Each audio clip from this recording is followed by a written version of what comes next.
That we were going to be working to resettle an Afghan family that posed some interesting challenges for us because we know nothing about Afghan food.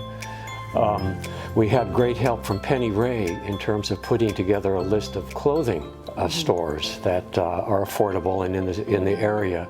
So that gave us a boost while we were able to work on the food end of it.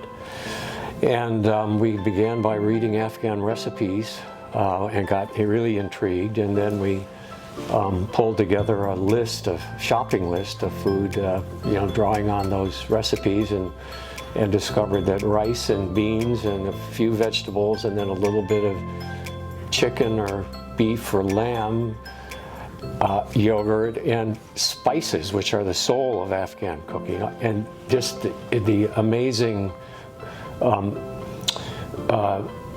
endless intermixing of those basic ingredients make for a very rich and interesting cuisine. And so that really kind of engaged us at that point. And then we also learned about the halal versus the haram distinction in Muslim culture, and the importance of halal meaning permitted and haram meaning prohibited. And it's, I guess the nearest illustration of that is kosher. Kosher. There's interestingly many similarities between halal, permitted, and kosher food. So that was it was an opportunity to really sort of educate ourselves about a whole part of the world we knew nothing about.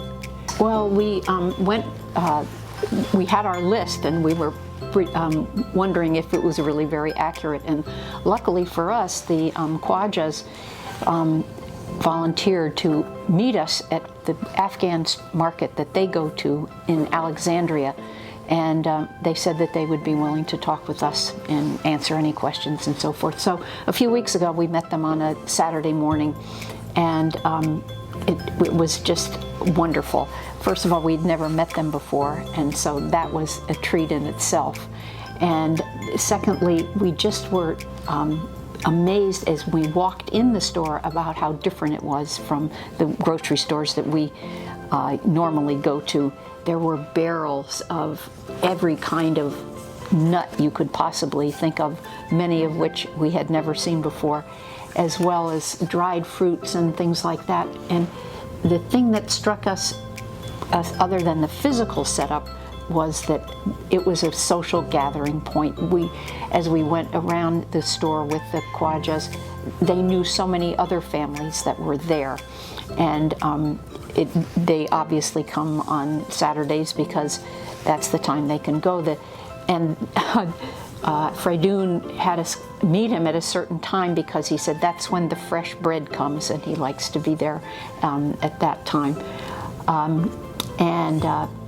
So we were struck by the fact that not only were the whole family was there except for the oldest son. He was home studying, but it was a family event, and we talked with the two younger sons, and they said that they do this every Saturday, and it's just something they do together. They look forward to it. It's their time to be together and have some fun as a family.